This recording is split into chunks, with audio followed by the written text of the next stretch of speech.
దేవుని నామానికి మహిమ కలుగును గాక. ప్రియ క్రైస్తవ జనాంగమా, మీ అందరికీ ప్రభు నా పేరిట వందనాలు చెప్పుకుంటున్నాను. దేవుని వాక్యాన్ని ధ్యానించుకుందాం. దానికంటే ముందుగా ఒక ఆత్మీయ గీతం పాడుకుందాం. దానికంటే ముందుగా చిన్న ప్రార్థన చేసుకుందాం. ప్రార్థన. మమ్మల్ని మిక్కిలిగా ప్రేమించిన మా గొప్ప దేవా, మీకు స్తోత్రం నాయన. మరొకసారి మీ అక్షంలో తీసుకుని వచ్చినారు దేవ. ఆది నుంచి అంతవరకు మీరు ఆధిపత్యం వహించిన తండ్రి. వాక్యాన్ని ధ్యానించినట్టుగా మాతో మాట్లాడిన ప్రభా చూసాడు మరోపరిచిన తండ్రి. దేవా, ఎవరైతే ప్రోగ్రాన్ని వీక్షిస్తున్నారో వారిని మన కుటుంబాలు దీవించమని సమస్త అంధకార చీడ చెంది ఏసునామమున గద్దిస్తున్నాం ఆయన. త్వరరాయండి మా ప్రభుడు మా రక్షణుడు యేసుక్రీస్తు నామమున అడిగి వేడుకుంటున్నాం తండ్రి, ఆమేన్. పాటల పుస్తకంలోంచి పాట సంఖ్య 183. పాడేదము నీ స్తుతులను మహాప్రభువు. పాడేదము నీ స్తుతులను మా ప్రభువా, పాడేదము నీ స్తుతులను మా ప్రభువా. నిన్ను మేము పూజించెదము శ్రద్ధ భక్తితో, నిన్ను మేము పూజించెదము శ్రద్ధ భక్తితో. పాడేదము నీ స్తుతులను మా ప్రభువా, పాడేదము నీ స్తుతులను మా ప్రభువా. ధనవంతుడగు నీవు సర్వము మా కొరకొనిచి, ధనవంతుడగు నీవు సర్వము మా కొరకొనిచి, ధనవంతులుగా మమ్ము చేయ పేదనైతివి, ధనవంతులుగా మమ్ము చేయ పేదవైతివి. పాడేదము నీ స్తుతులను మా ప్రభువా, పాడేదము నీ స్తుతులను మా ప్రభువా. దేవుని స్వరూపమయుణ్ణి ఎంచలేదు సమానుడని, దేవుని స్వరూపమయుణ్ణి ఎంచలేదు సమానుడని. రిక్తుడై నిందను భరించి దాసుడైతివి, రిక్తుడై నిందను భరించి దాసుడైతివి. పాడేదము నీ స్తుతులను మా ప్రభువా, పాడేదము నీ స్తుతులను మా ప్రభువా. పరీక్షించబడిన ప్రభు నిర్దోషిగా నైతివి నీలా, పరీక్షించబడిన ప్రభు నిర్దోషిగా నైతివి నీలా. నీతి న్యాయములు కలిగి జయించితివి, నీతి న్యాయములు కలిగి జయించితివి. పాడేదము నీ స్తుతులను మా ప్రభువా, పాడేదము నీ స్తుతులను మా ప్రభువా. పాపమెరుగని వాడవు, కపటమేమీ లేదు నీలోట, పాపమెరుగని వాడవు, కపటమేమీ లేదు నీలోట. ఎవరిని దూషింపను లేదు పవిత్రుడవు, ఎవరిని దూషింపను లేదు పవిత్రుడవు. పాడేదాము నీ స్తుతులను మా ప్రభువా, పాడేదాము నీ స్తుతులను మా ప్రభువా. నీ చూడుగా నీ వెంచబడి తృణీకరింపబడితివి, నీ చూడుగా నీ వెంచబడి తృణీకరింపబడితివి. వ్యాధి బాధ వేదన పొంది సహించితివి, వ్యాధి బాధ వేదన పొంది సహించితివి. పాడేదాము నీ స్తుతులను మా ప్రభువా, పాడేదాము నీ స్తుతులను మా ప్రభువా. గాయపరచబడితివి మాకు బదులుగా ప్రభువా, గాయపరచబడితివి మాకు బదులుగా ప్రభువా. నలుగా కొట్టబడిన నీవు మరణమైతివి, నలుగా కొట్టబడిన నీవు మరణమైతివి. పాడేదాము నీ స్తుతులను మా ప్రభువా, పాడేదాము నీ స్తుతులను మా ప్రభువా.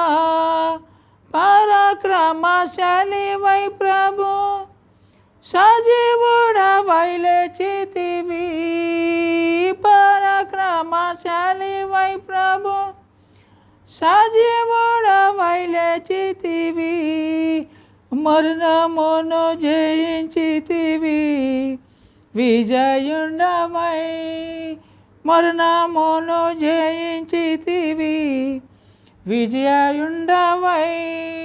పాడేదాము నీ స్తుతులను మా ప్రభువా, పాడేదాము నీ స్తుతులను మా ప్రభువా. నిన్ను మేము పూజించెదము శ్రద్ధ భక్తితో, నిన్ను మేము పూజించెదము శ్రద్ధ భక్తితో.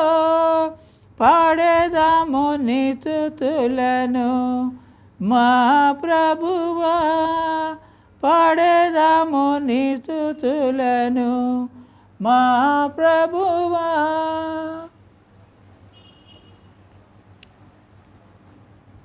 దేవుని వాక్యంలోనికి వెళ్దాం.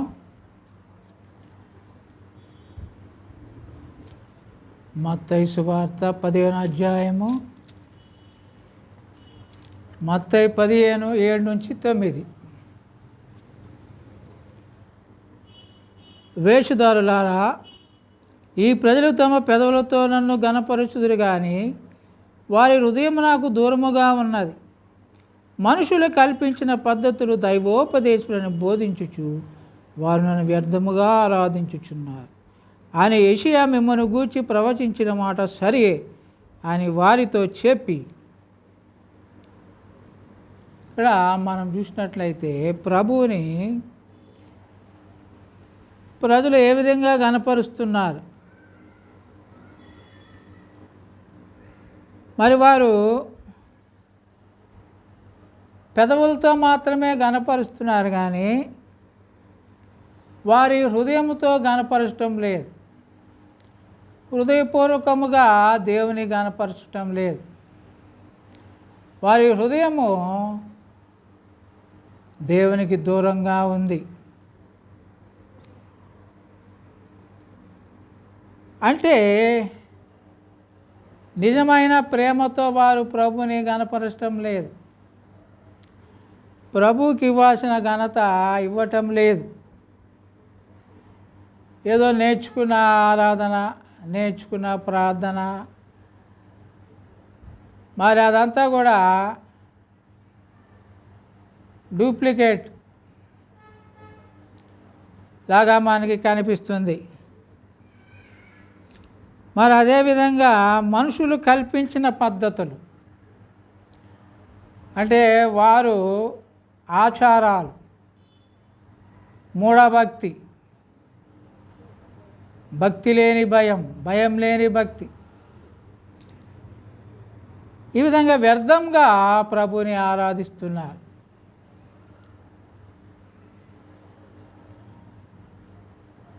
నిజంగా ప్రభుని ఘనపరచటం లేదు, సేవించటం లేదు, పూజించటం లేదు.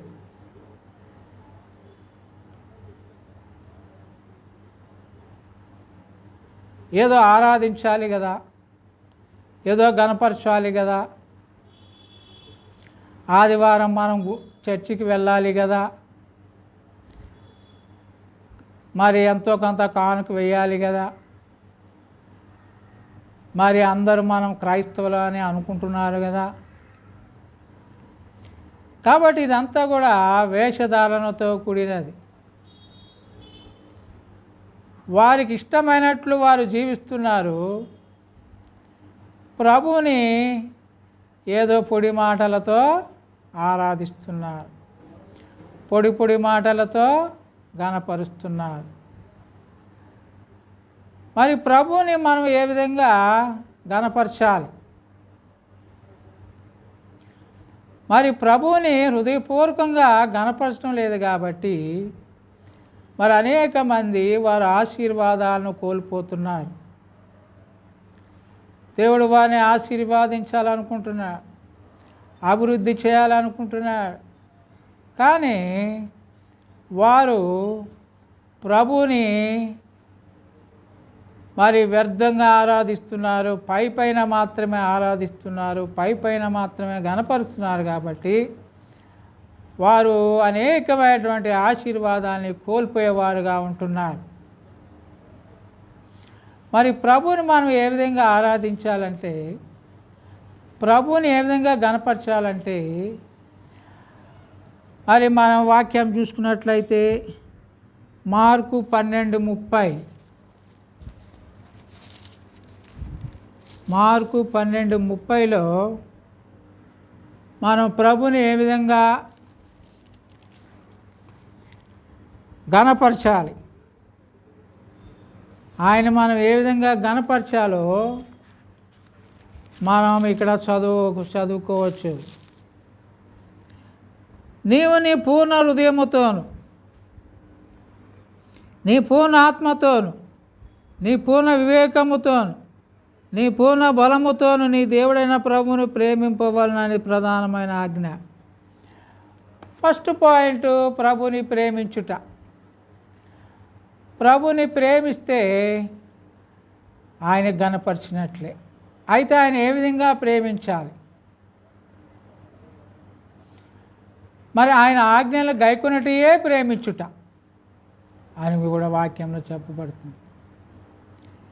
ఆయన మాటకు విధేయత చూపటమే ఆయన్ని ప్రేమించుట. అయితే ప్రభు ఆజ్ఞలకి విధేయత చూపేవారు ఎంతమంది ఉన్నారు? ప్రభు చెప్పినట్లు చేసేవారు ఎంతమంది ఉన్నారు? ప్రభు చెప్పినట్లు చేసేవారు చాలా కొద్దిగా ఉన్నారు. అందుకనే ప్రభు అంటే ప్రభువా ప్రభువా నన్ను పిలిచి ప్రతి ఒక్కడు కూడా పరలోక రాజ్యానికి పాత్రుడు కాడు అని ఇక్కడ చెప్తున్నాడు ప్రభు. ఏంటంటే వాళ్ళకు నచ్చిన విధంగా జీవిస్తున్నారు, వాళ్ళకి తోచిన విధంగా జీవిస్తున్నారు. మరి ప్రభు చెప్పినట్లు ప్రభు మార్గంలో ఎవరు కూడా అనుసరించట్లేదు. మరి ప్రభుని ఏ విధంగా ప్రేమించాలి? పూర్ణ హృదయంతో ప్రేమించాలి, పూర్ణ ఆత్మతో, పూర్ణ వివేకముతో, పూర్ణ బలముతో, మరి ఇంకా వేరే చోట రాయబడింది పూర్ణ మనస్సుతో, పూర్ణ శక్తితో. కాబట్టి ప్రభుని ఈ విధంగా ప్రేమించేవారు ఎవరు లేరు, పూర్ణ హృదయంతో ప్రేమించేవారు లేరు.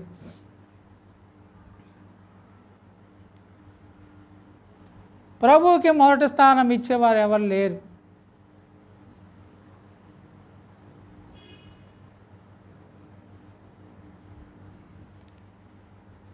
మరి ప్రభువుని నిజంగా ప్రేమించే వాళ్ళు ఏం చేస్తారంటే ఆయన మాటల్ని ప్రేమిస్తారు, ఆయన ఆజ్ఞల్ని ప్రేమిస్తారు. ఆయన మాటలేంటో తెలుసుకోవాలంటే వాక్యాన్ని చదవాలి. యెహోవా ధర్మశాస్త్రం ఆలకించు దివారాత్రము దాన్ని ధ్యానించువాడు ధన్యుడు. మరి దివారాత్రము ధ్యానించేవారు ఎవరు కనపట్లేదు మనకి. దివారాత్రము చదివేవారు ఎవరు కనపట్లేదు. బైబిల్ని ఒక్కసారి అయినా జీవితంలో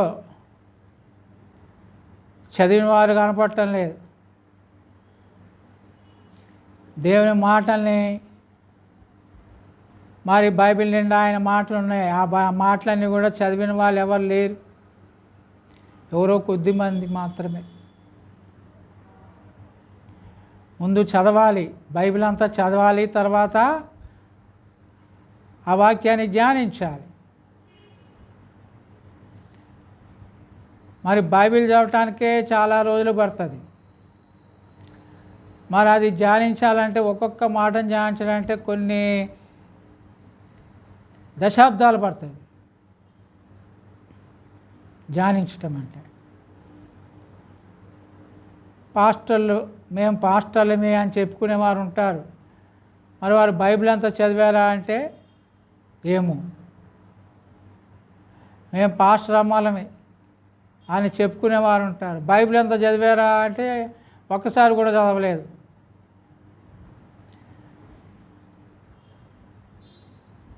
మరి రెవరెండ్ అని పెట్టుకునేవాళ్ళు, బిషప్పులుగా చలామణి అయ్యేవాళ్ళు, రైట్ రెవరెండ్లు, మోస్ట్ రెవరెండ్లు, మరి బిషప్పులు, ఆర్చ్ బిషప్పులు, వీళ్ళందరూ కూడా ఒక్కసారన్నా బైబిల్ చదివారా అని మనం కనుక అడిగితే వాళ్ళ దగ్గర మౌనమే సమాధానం. ఆయన మాటల్ని, ఆయన ప్రేమించే వాళ్ళు ఆయన మాటల్ని ప్రేమిస్తారు. ఆయన మాటల్ని ప్రేమించడం అంటే వాక్యాన్ని, బైబిల్ని ప్రేమించటమే. బైబిల్ని ప్రేమించడం అంటే బైబిల్ అంతా ఒక్కసారన్నా చదవాలి. మరి అనేక సార్లు చదివిన వాళ్ళు ఉన్నారు. కాబట్టి హృదయపూర్వకంగా ప్రేమించడం అంటే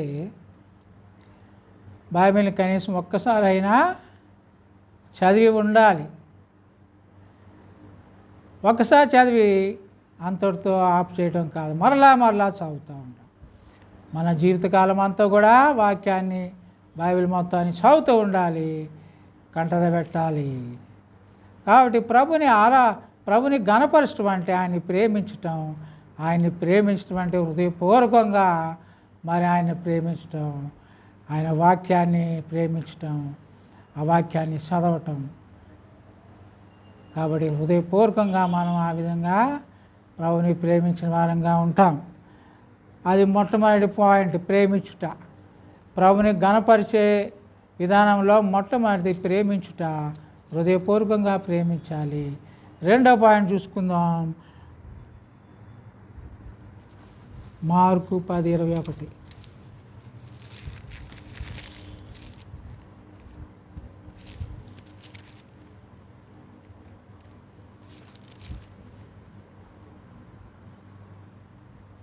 మార్కు 10:21. యేసు అతను చూచి అతను ప్రేమించి, నీకు ఒకటి కొదువుగా ఉన్నది, నీ వెళ్ళి నీ కలిగినవన్నీ అమ్మి బీదలకిమ్ము, పరలోకమందు నీకు ధనము కలుగు, నీ వచ్చి నన్ను వెంబడించమని చెప్పాడు.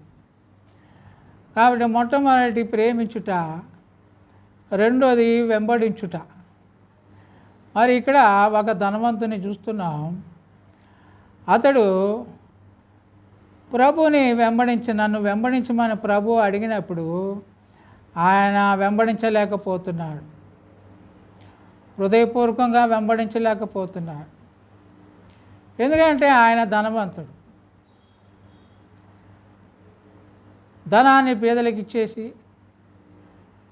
ఉన్నదంతా అమ్మేసి వచ్చిన ధనం పేదలకు ఇచ్చేసి నన్ను వెంబడించు అన్నప్పుడు ఆయన వెంబడించలేకపోతున్నాడు. ఎందుకంటే ఆయన ధనాన్ని ప్రేమిస్తున్నాడు, ధనాన్ని వెంబడిస్తున్నాడు. ఆయన ఆస్తిని ప్రేమిస్తున్నాడు, ఆస్తిని వెంబడిస్తున్నాడు.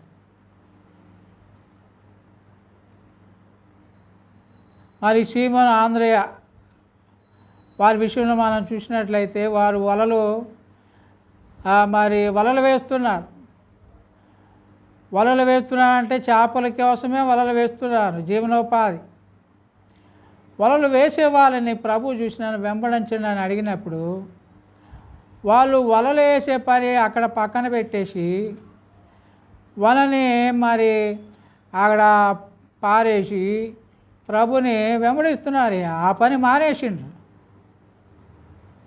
కాబట్టి ప్రభుని వెంబడించడం అంటే మనం చేసే పని మానేసి పూర్తిగా ఆయన వెంబడించడం. మాకు జీవనోపాధి ఎట్లా? మేము చేపలు పట్టుకొనే బతుకుతున్నాం, చేపలు అమ్ముకొనే బతుకుతున్నాం, మరి నీ అంటూ వస్తే మాకెట్లా అని వారు ఆలోచించలే.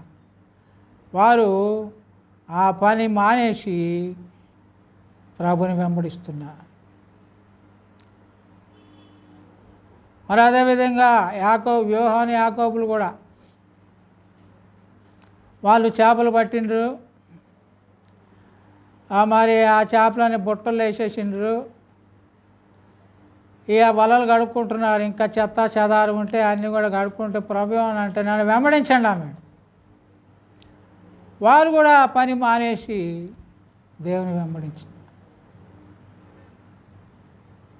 సుంకపు మెట్టు దగ్గర కూర్చున్న మత్తయ్య నాయన, ఇంకా లేవి నాయన, వీళ్ళను కూడా ప్రభు వెంబడించండి అని అన్నప్పుడు ఆ పని వదిలేసి ప్రభుని వెంబడించారు.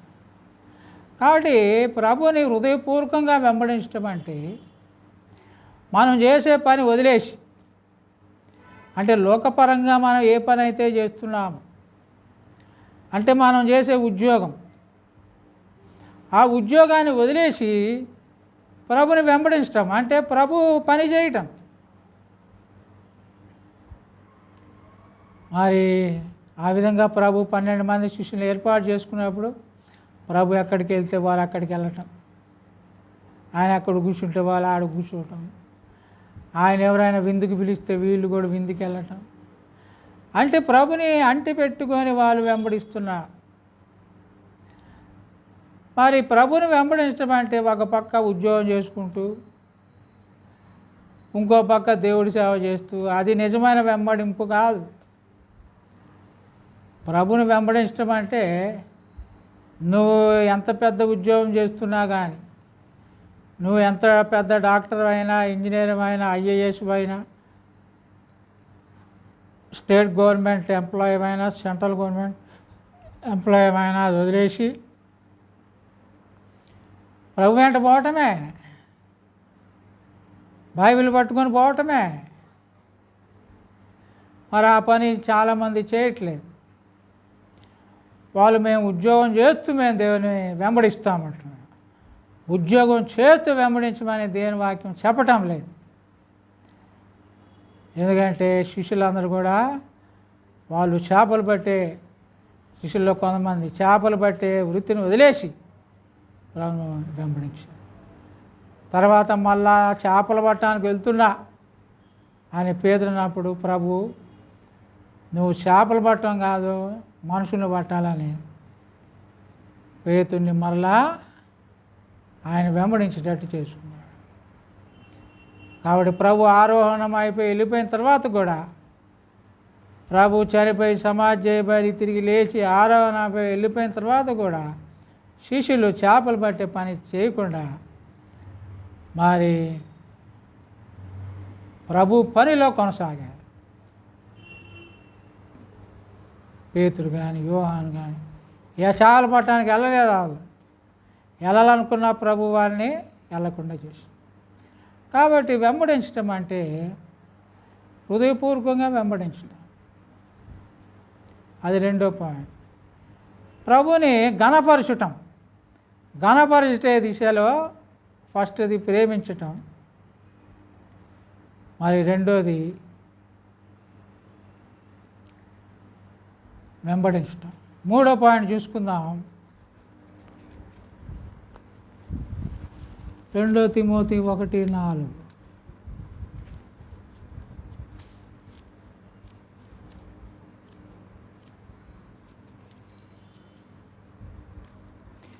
తిమోతి రాసిన 2వ పత్రిక 1:4. ఇక్కడ కలిసి ఉన్నాయి 3-5 చదువుతాను. నా ప్రార్థన ఎందు ఎడతెగక నిన్ను జ్ఞాపకం చేసుకుంటూ నీ కన్నీళ్లను తలుచుకుని నాకు సంపూర్ణ ఆనందం కలగటకే నిన్ను చూడమని రేయింబగలు ఆపేక్షించుచు నీ అందున నిష్కపటమైన విశ్వాసమును జ్ఞాపకం చేసుకుని నా పితరాచార ప్రకారం నిర్మలమైన మనసాక్షితో నేను సేవించుచున్న దేవుని ఎడల కృతజ్ఞతనై ఉన్నాను. కాబట్టి ప్రభుని సేవించటం, ఫస్ట్ ప్రేమించుట, రెండోది వెంబడించుట, మూడోది సేవించుట. ఇక్కడ మరి పౌలు భక్తుడు ఏమని చెప్తున్నా అంటే నిర్మలమైన మనసాక్షితో ప్రభుని సేవిస్తున్నానని చెప్తున్నాడు. అంటే ఏదో సంపాదించుకోవాలి, స్థలాలు, పొలాలు, ప్లాట్లు, ఫ్లాట్లు, దీనికోసము నేను ప్రభుని సేవిస్తున్నానని అనట్లేదు. ఆయన అన్నీ వదిలేసుకున్నాడు, నష్టంగా ఎంచుకున్నాడు. ఆయన యొక్క పుట్టుక కానీ, ఆయన యొక్క కులం కానీ, గోత్రం కానీ అన్నీ కూడా మరి నష్టంగా ఎంచుకున్నాడు. అవన్నీ కూడా నేను వదిలేసిన అని ప్రభు కోసము జీవించడం మొదలుపెట్టింది. అయితే మరి ఈ రోజుల్లో మనం సేవకుల్ని కనుక చూసినట్లయితే వారు సంపాదించుకోవడానికే దేవుని సేవలోకి వచ్చినట్లు కనిపిస్తుంది. దేవుని సేవలోకి వచ్చిన తర్వాత వారి ఆస్తులు, వారి ధనం ముబ్బడిగా పెరిగిపోయినట్లు మనం చూస్తాం. ప్లాట్ల మీద ప్లాట్లు, ఫ్లాట్ల మీద ఫ్లాట్లు, ఇక కిలోలు బంగారం, ఇక బ్యాంకుల్లో లక్షలు. మరి వారు నిర్మలమైన మనసాక్షితో ప్రభుని సేవించటం లేదు, కానీ ధనం సంపాదించుకోవడానికే మరి బైబిల్ పట్టుకున్నట్లు మనకు కనిపిస్తుంది. మరి పౌలు భక్తుడు ఆయన ఏం సంపాదించుకోలేదు, ఆయన ప్రభు కోసం అనేక శ్రమలు పడ్డాడు. మరి ఈ విధంగా శ్రమలు పడేవారు ఈ రోజుల్లో మనకి ఎవరు కూడా కనిపించారు. ఎవరు చూసినా కానీ వారు ధనవంతులుగా వారు లెక్కించబడుతున్నారు. పాస్టర్ అంటే ఆయనకు ఒక పెద్ద చర్చి ఉండాలి, పెద్ద చర్చి బిల్డింగు, మరి ఒక కారు ఉండాలి, మరి మంచిగా డబ్బులు ఉండాలి, బ్యాంక్ బ్యాలెన్స్ బాగుండాలి అని మరి లోకస్తులు గమనిస్తున్నారు, తెలుసుకుంటున్నారు. ఓహో, పాస్టర్ అంటే ఈ రకంగా ఉండాలి, ఈ రకంగా ఉంటారు, బాగా ఆస్తిపరులు. మరి ఒక్క చిన్న సైకిల్తో దేవుని సేవ మొదలుపెట్టి లక్షలు సంపాదించుకున్నటువంటి పాస్టర్ని మనం చూస్తున్నాం. అయితే ఆయన్ని సేవించడం అంటే ఆస్తులు కూడబెట్టుకోవడం కాదు అని దేవుని వాక్యం సెలవిస్తుంది.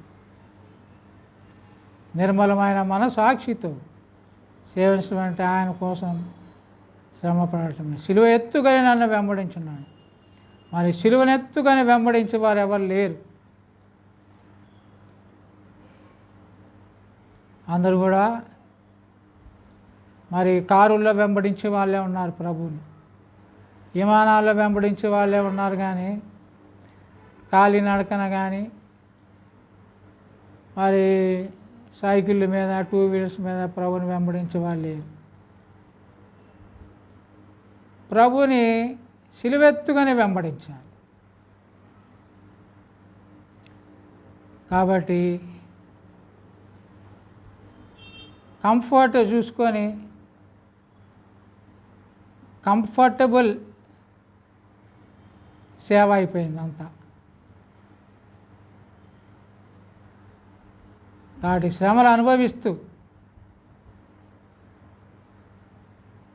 మనము ప్రభు సేవ చేయాలి. అది ఆయన్ని ఘనపరచడం. మరి అదేవిధంగా 4వది కనుక చూసినట్లయితే మార్కు 16:15.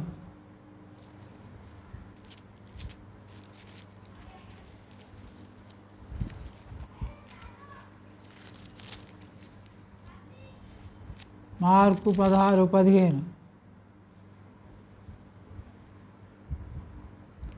మరియు మీరు సర్వలోకానికి వెళ్ళి సర్వసృష్టికి సువార్తను ప్రకటించండి. సర్వలోకానికి వెళ్ళి సర్వసృష్టి సువార్త ప్రకటించటం 4వ పాయింట్. కాబట్టి సువార్తను ప్రకటించే వాళ్ళు కూడా ఈ మధ్య ఎవరు లేరు, కనపడటం లేదు.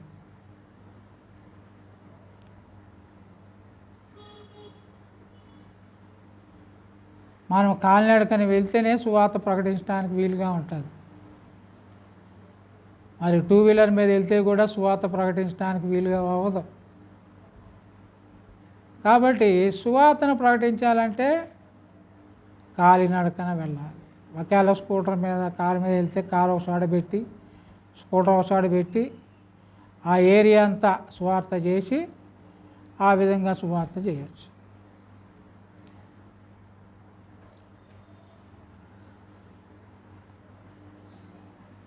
కాబట్టి సువార్త ప్రకటించాలంటే కంఫర్టబుల్గా మనం సువార్త చేయలేం.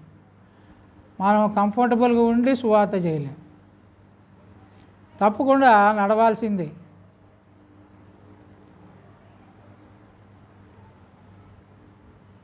అయితే ఈ సుఖానికి అలవాటు పడినవారు, కంఫర్ట్కి అలవాటు పడినవారు సువార్త చేయటం చాలా కష్టం. ఎందుకంటే ఎక్కడికి వెళ్ళినా కానీ మనకి వెహికల్ ఉన్నప్పుడు మనం ఆ సుఖానికి అలవాటు పడి సేవని మర్చిపోతాం. కాబట్టి 2 వీలర్ లేకుండా ఉండటమే మంచిది. 4 వీలర్ అసలు ఉండొద్దు.